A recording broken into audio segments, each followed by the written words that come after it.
This is The Listening Tube. Hello, thank you for putting your ear to the listening tube. I'm your host, Bob Woodley. It would be a great honor to have my portrait on display at the White House, but not on the lawn.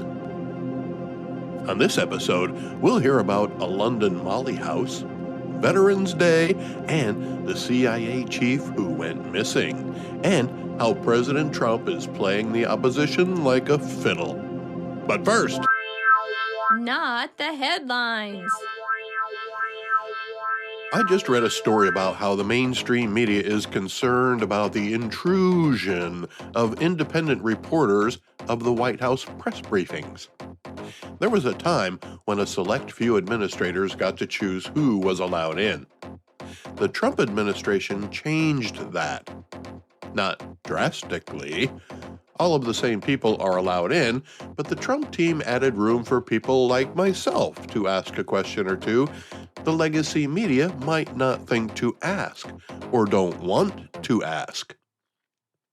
And that sticks in the craw of those legacy reporters who feel they've worked their way into the White House crew and these other guys didn't. The people who used to choose who got into the briefings recently held their annual ball. The White House Correspondents' Get-Together is often referred to as the Nerd Prom. At this prom, the correspondents are the kings and queens of the journalist world, and letting in some podcaster is like letting some drunk guy in a cheap suit dip his cup into the punch bowl. Now he's just going to spread his germs. That's exactly why the mainstream media is warning us that these outsiders are just parrots of the administration, echoing Trump talking points and supporting the policies. Oddly enough, the story seemed to indicate that all independent journalists, not just those invited to the White House briefing room, are right-leaning, non-traditional, often digital-first platforms. It points out that podcasters and bloggers bypass legacy media gatekeepers, and we can reach anyone just about anywhere. The Listening Tube has been downloaded in more than 750 cities in 65 countries. The legacy media no longer controls the narrative, and their ratings show it. Don't get me wrong, they still have way more followers than I, but the time when the media decided what you found out about are long gone. Unfortunately for all of us, the mainstream media decided to choose sides just when a wave of alternative viewpoints was about to burst upon the scene. What's being overlooked is that it was the mainstream media's job to provide alternative viewpoints. Instead, it stifled them during a critical time in the history of the United States. Unfortunately for the media, people began to see through it. Well, some people. The kind of people who would never be invited to a White House press briefing under the Biden administration. Someone who might ask, "What's wrong with the president? He seems out of it." The story accuses new media as, quote, prioritizing engagement over traditional journalistic standards, unquote.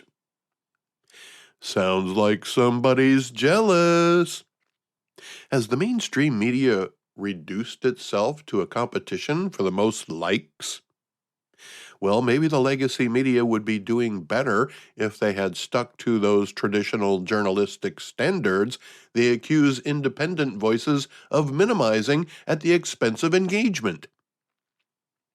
A majority of American media showed their true colors when Donald Trump floated down an escalator and announced his candidacy for President of the United States about a decade ago now. By choosing sides, the media committed a cardinal sin for journalists. Not only did they choose a side, but they weren't even afraid to show it. And the longer they got away with it, the deeper they dug themselves in. And now they have the nerve to call independent journalists an echo chamber for Trump policies. The story cites a New York Times report that offers this comparison. Mainstream media journalists ask critical questions. New media figures focus on softer topics, like Trump's fitness plan. First of all, the media would pounce on any clue that Donald Trump has some kind of physical ailment, so if a podcaster didn't ask, they would have. Second, how many times was Joe Biden asked what kind of ice cream he was eating while there was record inflation and COVID and the threat of a war in Ukraine? And if that wasn't enough, The mainstream media is suddenly claiming to be holier than thou, while claiming it's their job to be critical of President Trump and also claiming they had no idea President Biden wasn't fit to run the show. They admit it now, of course, with books and half-wit apologies at the White House Correspondents' Dinner about how Biden's inner circle hid it from everybody. Well, yes, they hid a lot, but there were plenty of people who were ringing the alarm bells, and the media quickly muted them at the direction of someone in the administration. We know that from the release of the Twitter files. I don't know why the legacy media is so surprised that an outside legion of independent journalists like myself would take the time to point out all the ways they fail us. By letting us in, the White House is making it obvious to the rest of the media in the room that there are many and far better questions to be asked. The legacy media is biased, and so are their questions. The Trump administration introduced diversity to the newsroom by inviting outsiders, and the legacy media don't like the questions they're asking. But I do, because it's one less facet of the narrative controlled by the media institutions that have been hoodwinking us for years. Yes, hoodwinking. That's a grandpa word. Start using that around your friends and you'll be the bee's knees. you can text the listening tube from the homepage if he says something stupid. Anyway, the left and the liberal media pretend to support diversity until it comes to diversity of thought. Democrats preach diversity when it comes to skin color and sexual orientation and gender identity and actual gender when they care to define it, but don't seem to give a damn about diversity of thought. The liberal media can't stand the thought of somebody else having the opportunity to ask a question or present an opposing view. Case in point, the president held a cabinet meeting on Wednesday, and the first 2 hours of it was televised live. Each secretary was given an opportunity to speak, and each took the opportunity to summarize what their departments have accomplished in the first 100 days of the current administration. They talked about the economy, jobs, agriculture, defense, health, housing, crime, justice, industry, energy, cost-cutting and fraud, waste and abuse, and of course, immigration. This unprecedented display of transparency gave the reporters in the room a plethora of options for subject matter when the meeting was open for questions. The first 2 questions were about a citizen of El Salvador and what the administration is doing to get him back to America. Secretary Rubio, can I ask you a question? You brought up El Salvador in your remarks. Have you been in touch with El Salvador about returning Abrego Garcia as a formal request from this administration should be? Well, I would never tell you that. And you know who else I'll never tell? A judge. Because the conduct of our foreign policy belongs to the President of the United States and the executive branch, not some judge. So we will conduct foreign policy appropriately if we need to, but I'll never discuss it. And no one will ever make us discuss it because that's how foreign policy works. Out of hundreds of questions that could have been asked, the legacy media insists on continuing to ask about an issue that the administration considers closed. The man had his due process. He was sent to his home country, and if he ever comes back here, he'll be sent to a third country. This reporter in the cabinet meeting is barking up an empty tree after being allowed to sniff around the bushes inside a cabinet meeting. It would have been a total waste of time and attention had not Marco Rubio basically declared that further asking about it will get you nothing but condescending side-eye from your fellow reporters. It's that kind of tail chasing that turns away viewers and diminishes the public's opinion of today's media. Not only do they appear narrow-minded, but they also seem to be focused on issues solely because they contradict whatever the Trump administration does or is doing, pouncing on every opportunity to criticize, often without sincere analysis or considering other contributing factors. Perhaps Donald Trump oversold himself when he said he'd fix everything on day one. But to realistically expect him to accomplish everything he set out to accomplish in even 100 days is now being heralded by the left as a failure. The president failed because he didn't accomplish all of his goals in the first 100 days of a 4-year term. The press is more than happy to perpetuate this dismal view of the new America because it's not perfect already. But what about all the uncertainty, they'll ask? What about the chaos and the instability we're going through? Why does it have to be so drastic? My question is, when did Americans become so soft and content that we can't come together as a country and fix what needs to be fixed? We have a president who's willing to get the country to be more self-sufficient. Self-sufficient has to be a worthy goal for any country that wants to be considered a world power. The United States of America has been considered a world power ever since we took away the right of a king to rule us. A lot of the world depends upon the U.S. to be a world power for the sake of peace. When we lose that power, as we did under the Biden administration, wars break out. Donald Trump has a plan to keep America as the deterrent to war. You want stability? How about a world without war? Why does it have to be so drastic? Because the Biden administration and the co-conspirators in the media created a crisis that needs to be dealt with expeditiously. That's why the left is using the courts to slow the process as much as possible. But when you ask why, the most they can come up with is because Donald Trump wants it. There's simply no other reason. The Democrats are literally celebrating what they consider failure of President Trump's first 100 days in office. They are celebrating what they consider the failure of our president and what's happening in our country. They don't want you to have more than 100 days patience because any day now, things might start working out the way President Trump planned it all along. Even still, there's probably more in the works than his political opponents, both foreign and domestic, will be completely unprepared for. It's kind of a shame that he has to do it that way, if he does. It shows us that he's fully aware that no matter how good an idea it might be, his opponents will try to kill it as soon as possible.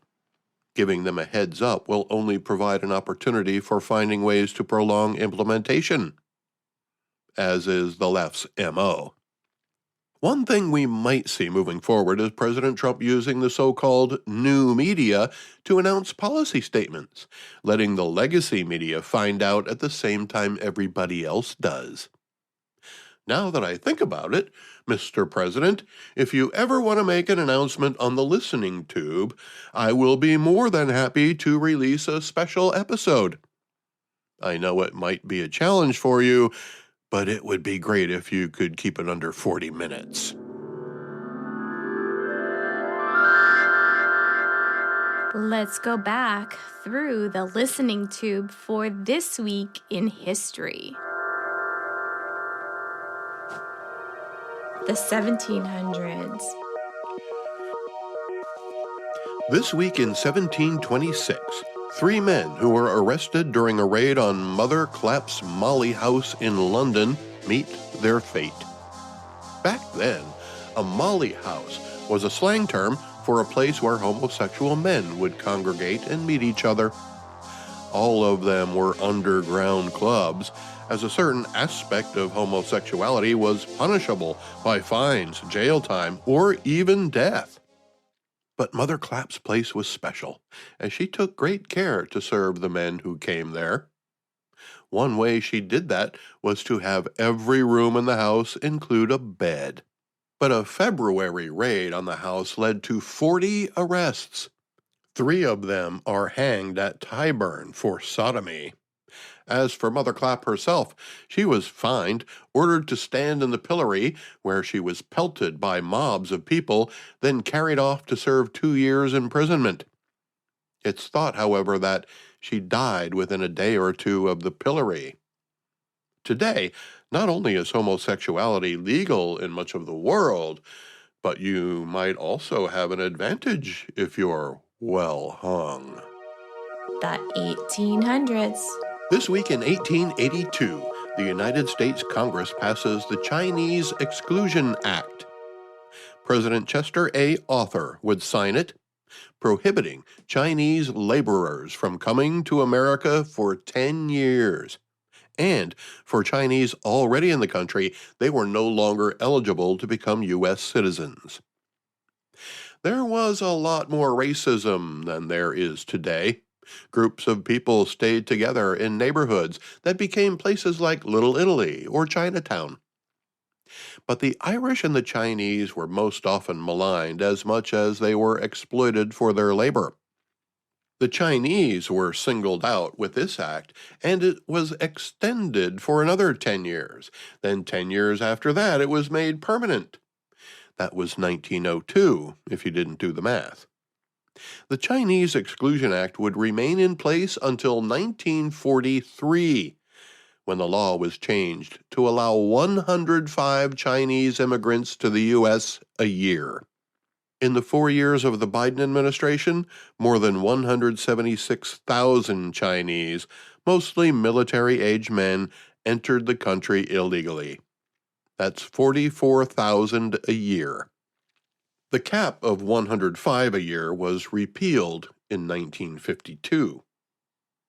The concern today isn't that Chinese laborers are coming here to take jobs or stifle wages. The concern today is the theft of intellectual property, counterfeiting, military spying and espionage, secret Chinese government police forces trying to control the lives of Chinese people living in America, or using muscle to encourage people to return to China. There are now limits to how immigration to the United States can be divided up by race or national origin, so prohibiting immigration only from China would have some legal hurdles to overcome if that's what somebody tried to do today. It's worth pointing out that the 176,000 Chinese who came here during the Biden administration are still here illegally and will be eventually removed if the Trump administration completes its task of undoing the damage done by the Biden administration. This week in 1895, in St. Petersburg, Russian scientist Alexander Stepanovich Popov demonstrates to the Russian Physical and Chemical Society his invention, the Popov lightning detector, a primitive radio receiver. In some parts of the former Soviet Union, the anniversary of this day is celebrated as Radio Day.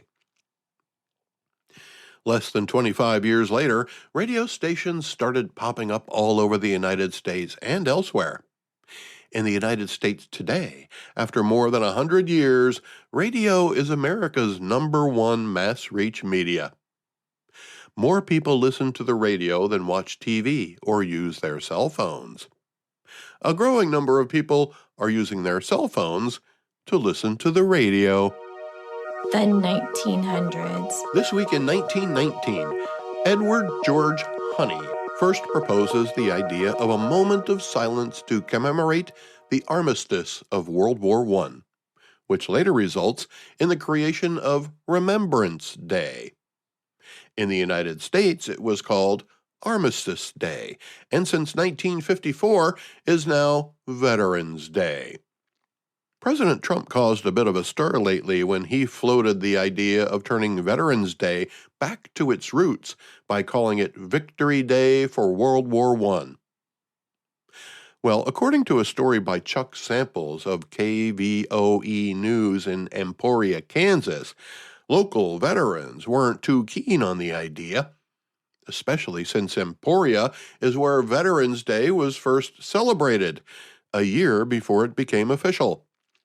The people there are proud that they were the ones who brought about the name change from Armistice Day, recognizing only veterans of World War I, to Veterans Day, recognizing all veterans, whether you served in wartime or peacetime. I guess one argument would be that if we change Veterans Day back to honoring only those who served during World War I, then we'll have to come up with other holidays to recognize everybody else. World War II veterans, Korean veterans, Vietnam veterans, Iraq veterans, Afghanistan veterans. Don't forget the Cold War veterans. We know how President Trump likes to celebrate winning, so don't be surprised. In fact, he's already floated May 8th to recognize World War II veterans. But even with the power of the presidency, he can't just make it so. It would take Congress to do that. Maybe we'll find it in the last line of a complex law that has nothing to do with holidays as an amendment to the big, beautiful bill Congress is currently working on. This week in 1920, the Treaty of Moscow is signed. Soviet Russia recognizes the independence of the Democratic Republic of Georgia, only to invade the country 6 months later. Typical Russian modus operandi. This week in 1994, American teenager Michael Fay is caned in Singapore for theft and vandalism, a punishment that many in the United States deemed to be excessive for a teenager committing a nonviolent crime. However, significant numbers of Americans were also in favor of it. Singapore is one of the most law-abiding countries in the world, and the laws are strict. Most Americans don't calculate the variables when they travel abroad.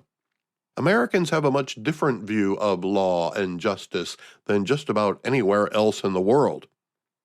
We hope that you'll forgive our ignorance and hope that your country has a friendly extradition treaty with us. I'm not saying we don't know right from wrong, but our Constitution grants us certain freedoms that we take for granted, not knowing that those same freedoms don't apply everywhere else. This week in 1996, the body of former CIA Director William Colby is found washed up on a riverbank in southern Maryland. He had disappeared 8 days earlier, and a search involving divers and dogs and helicopters turned up nothing until now. I was in my mid-30s at the time, and I really don't recall anything about it. I'm going to look that up. He's gonna look it up. He's really gonna do it. I want the truth! You can't handle the truth! In hindsight, there were a lot of reasons to believe that William Colby's death was no accident. He had been fired as the CIA director by President Ford. Colby cooperated with congressional investigations that the executive branch wanted him to keep quiet about. A story from the time by David Wise of the Los Angeles Times lists all the reasons some of the most secretive people in the world would want him dead. And they were all in a newly created 693-page report commissioned by his predecessor that listed any activities that might have been in violation of the CIA charter. Almost 700 pages of reasons for Congress to investigate the agency. Among the reports were evidence of assassination plots of foreign leaders, drug tests on Americans without their knowledge, opening people's mail, and spying on Americans. Instead of doubling down, Colby opened up. After decades of being the perfect spy, he earned the top spot at the time when the CIA was going off the rails, and he thought it best to write it, knowing that it would be the end of his career. The Vice President and Secretary of State encouraged him to keep all the secrets, even though the Vice President was supposed to be investigating this very issue. Not only did Colby shed light on a lot of what the CIA was doing that it wasn't supposed to be doing, he even brought a poison dart gun to the hearing. He was fired less than 2 months later. He had a good run, though, beginning in World War II, parachuting behind enemy lines in France and Norway to disable rail lines. He joined the CIA after the war and lived his life in the shadows, inconspicuous. An autopsy revealed William Colby did not die at the hands of another. No grudge-holding spy got his revenge. It seems likely that he suffered a stroke or heart attack while canoeing off the coast near his Maryland home. The official cause of death was hypothermia and drowning. There were no drugs in his system except for alcohol. He had dinner shortly before taking to the water and enjoyed a glass of wine. His blood alcohol level was 0.07. The listening tube will return at the speed of sound. Send email to thelisteningtube@outlook.com. Unlike the media, a politician's role is to influence people.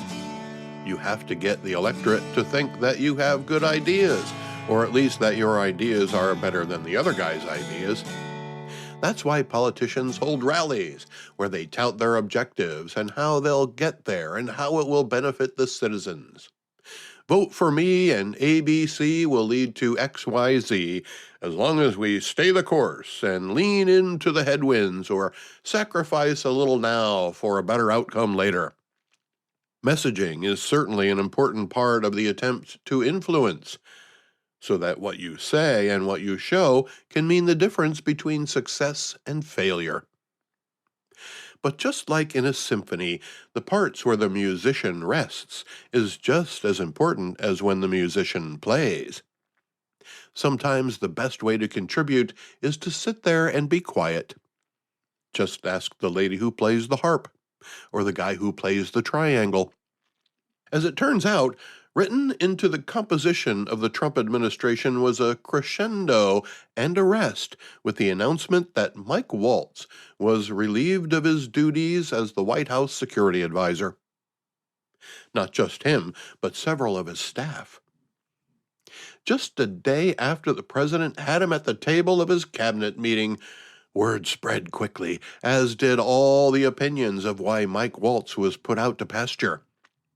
Many blamed his faux pas adding a reporter to a group chat about attacks on Houthi rebels in Yemen. For 10 days, a reporter from The Atlantic was watching the exchange of top-level defense officials about using the military to support American policy in the area. That being safe passage by ships without the threat of attack or seizure. Turns out it was Mike Waltz who created the contact list for the chat group. When it was announced that Mike Waltz was relieved of his position at the White House, many talking heads immediately assumed that Pete Hegseth would be next. If I may digress, it's somewhat customary to not drop anyone from a new administration prior to the first 100 days, so the press was just waiting to see who it would be. It didn't take long at all for them to get their answer: Mike Waltz. The initial reaction by the press was, "We kind of figured it would be him. Couldn't have happened to a nicer guy. Signalgate finally caught up with him. Donald Trump stabs him in the back the day after a cabinet meeting where everybody was praised." So there has been incredible instability at the top of the national security team for the president, and Jackie Heinrich is reporting that there could be more shoes to drop. In fact, we just heard from Tim Kaine, a Democratic senator who sits on the Senate Armed Services Committee. What he said was that, in fact, he believes that more shoes could drop, suggesting that there are more firings to come. He quoted Senator John McCain and talked about legs falling off a centipede. I think that was the quote. But he also earlier had spoken to our producers on the Hill, and he had expressed extreme concern about a late-night tweet by Defense Secretary Hegseth in which he threatened Iran with potential military action if they don't control the Houthis. And Senator Kaine, again, a key member of the Armed Services Committee, said we don't need another war in the Middle East, something that I think many would agree, and which the president, of course, campaigned on. So there's a lot of turmoil right now. Again, a great deal of vacuum at the top of the national security advising chain as a result of the removal of Mike Waltz, who had been seen as a loyalist to President Trump for many years. I think Mike Waltz's cardinal sin, if I could say that in this instance, was adding a journalist from a quote-unquote... It was a fat finger that he lost his job over. Yeah, and I think that is sort of the when you're in this mentality that I think a lot of the Trump folks have, which is it's us against the world, and we know what's right. We have the right policies in place, and we need to be given the space to do that. When you allow in somebody from maybe the enemy camp, that doesn't look so good. And so that's, that is something that is, I think, was his ultimate undoing here. National Security Advisor Mike Waltz is going to step down. What are your thoughts on that, and should other people follow him? Yes. Some breaking news. Mike Waltz is out as National Security Advisor. President Trump is planning to oust Waltz following the Signalgate scandal. Several names have already been floated to take over Waltz's position. The replacement has been in the works for weeks, but has recently gained traction in recent days. Deputy Alex Wong, that's Deputy 2, Mr. Waltz, is also slated to leave his post following the Signal chat fallout. This, I think, is a good idea, is straightforwardly the right thing to do. Mike Waltz is the figure who is responsible for having inadvertently, he says, added Jeffrey Goldberg to the Signal chat where plans to bomb the Houthis was discussed.